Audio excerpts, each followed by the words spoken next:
दोस्तों आज तो हम सभी जानते हैं कि आखिर सूर्य ग्रहण और चंद्र ग्रहण पड़ने के पीछे का कारण क्या होता है, लेकिन क्या आपको पता है कि वाइकिंग माइथोलॉजी में इसी को लेकर दो भेड़ियों की कहानी प्रसिद्ध है, जिनमें से एक का नाम था स्कॉल और दूसरे का नाम हाथी। और वाइकिंग माइथोलॉजी में ऐसा माना जाता था कि जब भी स्कॉल नाम का भेड़िया सूर्य को पकड़ लेता था तो सूर्य ग्रहण पड़ता था, और वहीं दूसरी ओर जब हाथी चंद्रमा को पकड़ लेता था तो चंद्र ग्रहण की शुरुआत हो जाती थी। है ना काफी अजीब, लेकिन अभी इससे भी अजीब बात बताता हूँ। इन अंधविश्वासों के बीच जब भी पुराने समय में सूर्य ग्रहण या चंद्र ग्रहण पड़ता था तो वाइकिंग समाज के लोग जोर जोर से चिल्लाने लगते थे, भगदड़ मचाने लगते थे और आवाजें निकालने लगते थे, इस सोच में कि उनकी आवाज को सुनकर सूर्य या चंद्रमा को कब्जे में रखने वाले दो भेड़िए डरकर भाग जाएंगे और उनके देवता को अकेले छोड़ देंगे। अब अगर ऐसा सच में होता तो आज के नॉइज पोल्यूशन के हिसाब से तो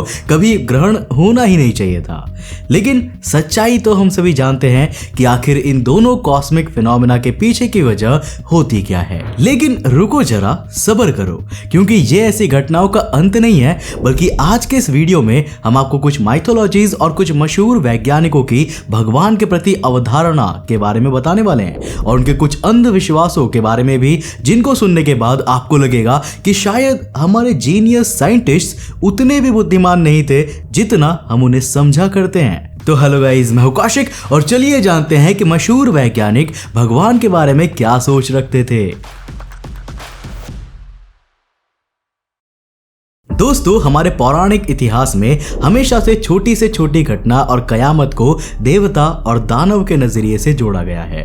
फिर चाहे हम वैश्विक इतिहास का कोई भी कोना क्यों ना उठा ले। अब एग्जाम्पल के तौर पर आज से करीब 7,500 साल पहले 5600 BC के आसपास अमेरिका के ओरेगोन में माउंट मजामा नाम का एक बड़ा ही विध्वंसक ज्वालामुखी फट पड़ा था, जिसके बाद से कई सालों तक भी कई किलोमीटर दूर के इलाकों में पत्थर और जलती हुई राख गिरती रहती थी। अब दोस्तों जाहिर सी बात है कि ज्वालामुखी से इतना सारा मटेरियल निकलेगा तो वो कहीं ना कहीं जाएगा ही, जिस वजह से इसी के रिजल्ट में ज्वालामुखी का काफी सारा मटेरियल ओरेगोन की ही एक झील के अंदर चला गया था, जिसे लोग आज क्रेटर लेक के नाम से बुलाते हैं। अब जरा गौर करो, कितना आसान सा कॉन्सेप्ट है ना कि एक ज्वालामुखी फटा, जिस वजह से आसपास के इलाकों में धूल के मोटे मोटे बादल बन गए और लेक के पास एक क्रेटर बन गया।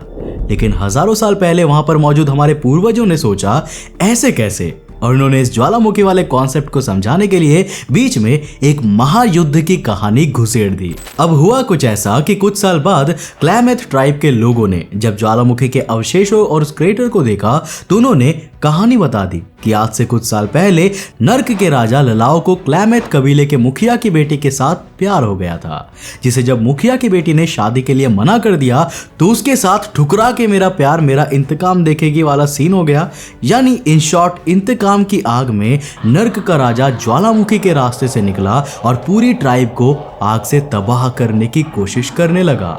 अब ज्वालामुखी से निकले हुए मैग्मा को दर्शाने के लिए कहानी के अनुसार आसमान से आग के गोले बरसने ही लगे थे, लेकिन तभी पृथ्वी के देवता स्केल इंसानों की सुरक्षा के लिए आगे आए और उन्होंने ललाओ के खिलाफ जंग में उसको हराकर उसे वापस पाताल में भेज दिया और एज यूजुअल हमारे पृथ्वी को बचा लिया। और उन दोनों के बीच हुई जंग में एक बड़ा सा क्रेटर बन गया, जिसे आज क्रेटर लेक के नाम से जाना जाता है। कोई सेंस है इस बात की?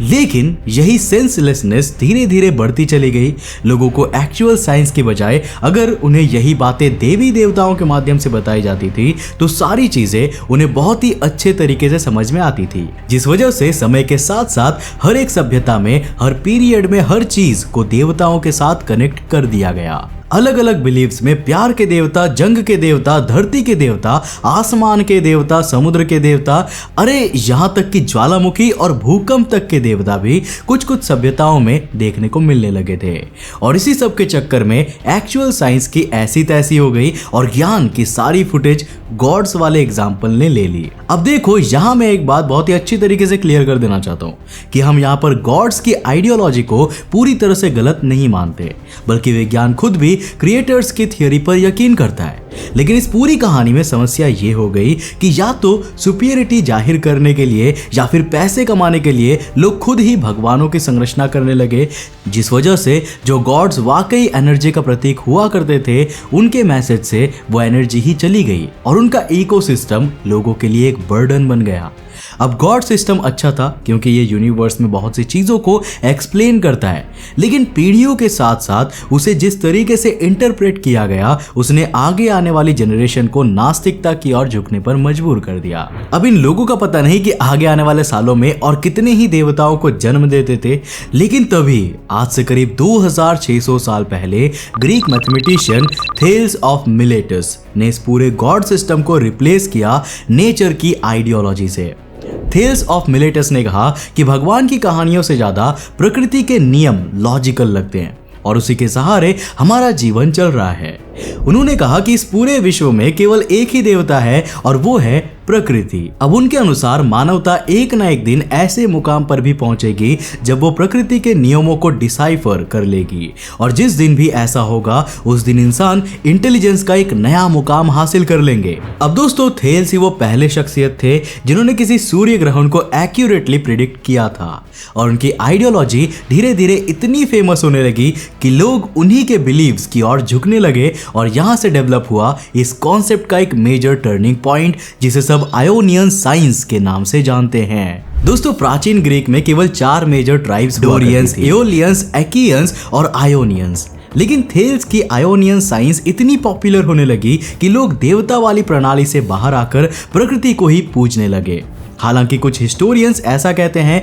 कि जब बाकी तीनों ट्राइब्स को ये लगने लगा कि धीरे धीरे उनकी ही जनजाति में देवताओं की विचारधारा के कारण विरोध छिड़ जाएगा, तब उन्होंने एक नई आइडियोलॉजी को प्रेजेंट किया, जिसके अनुसार उन्होंने बताया कि इस धरती को देवताओं ने ही बनाया है और इंसान भी उन्हीं की ही क्रिएशन है। लेकिन जब देवताओं को इस बात की समझ हो गई कि उन्होंने इंसानों का काफी मार्गदर्शन कर लिया है, तब जाकर देवताओं ने धरती और प्रकृति को इंसानों के सहारे छोड़कर स्वर्ग लोक में प्रस्थान किया, और इस कहानी से गॉड्स की एग्जिस्टेंस भी बरकरार रही और प्रकृति को भी किसी ने नहीं झुठलाया। अब इसको चाहे छलावा कहें या विश्वास, लेकिन इस कहानी के माध्यम से उनकी भी इज्जत बच गई और लोगों का विश्वास भी नहीं टूटा। सैकड़ों सालों के लिए यही ईश्वर की परिभाषा बन गई कि प्रकृति को हमें पालने के लिए छोड़ा गया है, जिस वजह से चाहे आप कोई भी एंशिएंट मैथमेटिशियन, फिलोसोफर या साइंटिस्ट जैसे कि सोक्रेटिस, प्लेटो, एरिस्टोटल, पाइथागोरस या आर्किमिडीज को ही क्यों ना उठा लो, सब के सब इसी मानसिकता को फॉलो करते थे। लेकिन समय के साथ साथ विविधताएं बढ़ती गई। लाखों गॉड्स और आइडियोलॉजीज के जन्म के साथ साथ लोगों की थिंकिंग में भी बहुत ज्यादा फर्क आया, और यही रीजन है कि मॉडर्न डे साइंटिस्ट की आइडियोलॉजी ग्रीक स्कॉलर्स की तरह यूनानिमस ना होकर काफी स्कैटर्ड रही। फॉर एग्जाम्पल, 18वीं सदी में जिस व्यक्ति ने ग्रेविटी और कैलकुलस की खोज की, उसका भगवान के प्रति क्या विश्वास था? हम बात कर रहे हैं सर आइजैक न्यूटन की।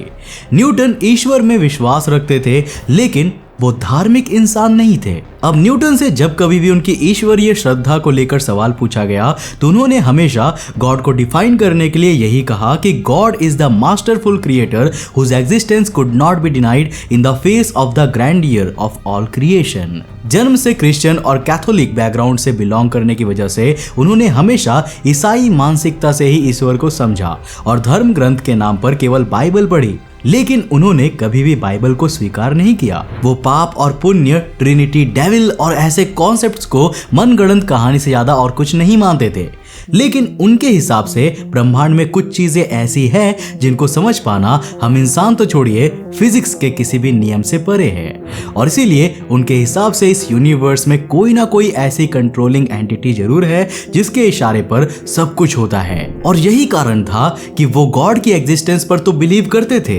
लेकिन धार्मिक पहलू से नहीं बल्कि एक लॉजिकल पहलू से। अब दोस्तों, न्यूटन के बाद अगर कोई साइंस की फील्ड में सबसे ज्यादा फेमस है तो वो है no doubt sir Albert Einstein. और जन्म से यहूदी जैसी एक्सट्रीमली धार्मिक कम्युनिटी से बिलोंग करने के बावजूद एल्बर्ट आइंस्टाइन एक प्योर नास्तिक व्यक्ति थे। जो गॉड या फिर किसी भी एंटिटी के एग्जिस्टेंस को सिरे से नकार देते थे। वो खुलकर बोलते थे कि उन्हें किसी भी चीज का डर या पछतावा नहीं है, ये एडमिट करते हुए कि वो किसी भी ईश्वरीय शक्ति पर नहीं मानते। और उनके हिसाब से अगर पूरे ब्रह्मांड में कोई ईश्वर है तो वो है विज्ञान और कुछ नहीं। हालांकि वो प्रकृति की ताकत पर हमेशा से विश्वास रखते थे, लेकिन प्रकृति को भी उन्होंने अपनी नजरों में हमेशा किसी एंटिटी की तरह ट्रीट किया, लेकिन उसे भगवान मानकर कभी उन्होंने उसकी उपासना भी नहीं की। सर गैलीलियो गैलीलेई, जिन्हें मॉडर्न साइंस का फाउंडर माना जाता है, गॉड को लेकर पूरी तरह से ओपन थे। जहां बड़े बड़े साइंटिस्ट हमेशा धर्म के एग्जिस्टेंस को ठुकराते रहते थे, वहीं गैलीलियो गैलीलेई कट्टर तरीके से अपने कैथोलिक रिलीजन को अपनाते थे और उसके सारे रीति रिवाज पूरे करते थे। वो विज्ञान को मानते थे, लेकिन उनके हिसाब से धर्म इंसान का एक ऐसा पहलू है जो उसे सही और गलत की राह दिखाता है, और इसीलिए साइंस पर विश्वास रखते हुए उन्होंने हमेशा क्रिश्चियनिटी को फॉलो किया और अपनी रिसर्च में भी उन्होंने अपने रिलीजन को अपनी लाइफ का बहुत इंपॉर्टेंट हिस्सा बताते हुए गॉड को अपनी हर एक उपलब्धि का हमेशा शुक्रिया अदा किया। जो बातें ये साफ साफ बताती है कि गैलीलियो गैलीलेई एक संपूर्ण श्रद्धालु और आस्तिक मानसिकता के वैज्ञानिक थे। वैसे यार, इन सब वैज्ञानिकों के रिलीजन्स और इन सब के बिलीव्स अपनी जगह ठीक है, लेकिन अपने बिलीव्स को लेकर जो साइंटिस्ट पूरे विश्व में सबसे ज्यादा पॉपुलर रहे हैं वो थे sir Carl Sagan. Carl Sagan एक धार्मिक व्यक्ति जरूर थे, लेकिन उन्होंने अपनी रिलीजन से ज्यादा हिंदुइज्म और सनातन धर्म को स्टडी किया। उन्होंने कहा कि भारत में बीता उनका समय उनकी जिंदगी का सबसे अहम वक्त था, क्योंकि उसी दौरान उन्होंने भारत के हेरिटेज और यहाँ की संस्कृति के बारे में पढ़ा,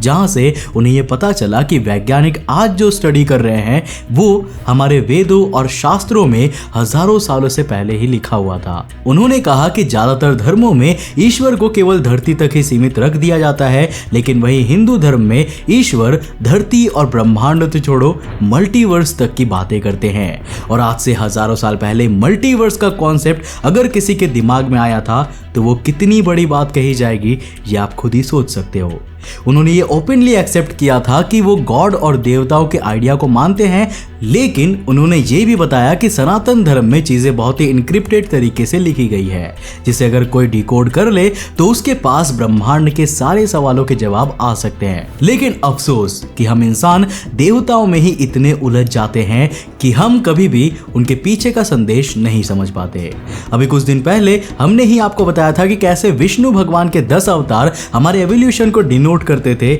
लेकिन हम लोग अपनी श्रद्धा भाव में इतने बह गए कि हम हजारों सालों से कभी भी उस पहलू को समझ ही नहीं पाए, और हमसे पहले ही कोई हमारे ज्ञान को दुनिया के सामने ले आया। अब दोस्तों, इसीलिए हमें हमेशा चीजों पर विश्वास करने के साथ साथ उसके पीछे का मतलब भी समझना चाहिए, क्योंकि क्या पता रिलेशन निकालते निकालते आप यूनिवर्स की सबसे बड़ी मिस्ट्री को ही सॉल्व कर दे। वैसे आपके हिसाब से गॉड्स को लेकर कौन से साइंटिस्ट की आइडियोलॉजी सबसे सही थी, हमें नीचे कमेंट करके जरूर बताना। और आप क्या भगवान पे मानते हो या फिर आप विज्ञान पे मानते हो, मुझे नीचे कमेंट करके जरूर बताना। वैसे अगर आपको ये वीडियो पसंद आया तो आप इन वीडियोस को भी जाकर देख सकते हो, आपको जरूर पसंद आएंगे। मैं मिलता हूं आपको नेक्स्ट वीडियो के साथ, तब तक के लिए बाय, जय हिंद।